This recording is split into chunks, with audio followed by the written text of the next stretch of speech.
साफी साहब, पहले तो मौलाना किरदार अदा करते थे, करीब लाने में भी किरदार अदा करते थे, अब तो सभी एक दूसरे के साथ पर्सनल हैं। मौलाना ने भी जरदारी साहब पर और पीपल्स पार्टी पर बहुत ज़्यादा तनकीद कर दी है। तो बिलावल और मरियम के ताल्लुकात वापस बेहतर हों, नवाज शरीफ और जरदारी के बेहतर हों, और फिर मौलाना के बेहतर हों, कौन दरमियान में किरदार अदा करेगा? ये तो सब आपस में लड़े हुए हैं। नहीं देखें, एक तो मौलाना ज़ाहिरी बात है कि पीडीएम के सरबराह भी हैं, और ये जो मामला है उसमें 9 पार्टियां एक तरफ हैं और पीपल्स पार्टी दूसरी तरफ है। तो ज़ाहिर है कि मौलाना जो है उसने पूरे पीडीएम की तर्जुमानी भी करनी है। तो मेरे ख्याल में मौलाना का टिल्ट इस तरफ है, लेकिन साथ साथ मौलाना अब भी कोशिश करेंगे कि पीपल्स पार्टी को साथ चलाएं।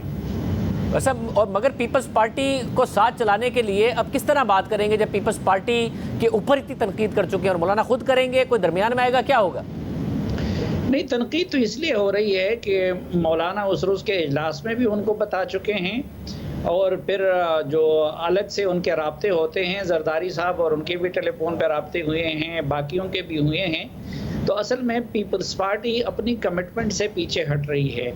और दूसरी बात ये है कि उस रोज़ भी बाकी इजलास में अब बाकी पार्टियों का कहना ये है कि हमने अपनी मर्ज़ी के ख़िलाफ़ बहुत कुछ आपके लिए कर लिया।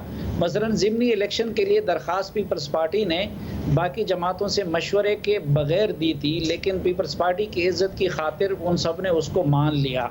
तो इसलिए वो अभी मौलाना ज़ाहिरी बात है कि इस मामले में अपनी उन 9 जमातों की नुमाइंदगी भी उसने करनी है, लेकिन साथ साथ जो हतमी फ़ैसला होगा मेरे ख़्याल में वो 4 अप्रैल तक मौलाना भी और मुस्लिम लीग नून भी पीपल्स पार्टी के लिए इंतज़ार करेगी। लेकिन साथ साथ वो ये भी समझ रहे हैं कि पीपल्स पार्टी का रवैया ऐसा है कि शायद वो मुस्तक़बल में ज़्यादा देर उनके साथ ना चल सके। लेकिन 4 अप्रैल से पहले मौलाना या पीडीएम पीपल्स पार्टी के बारे में कोई फ़ैसला नहीं करेगी।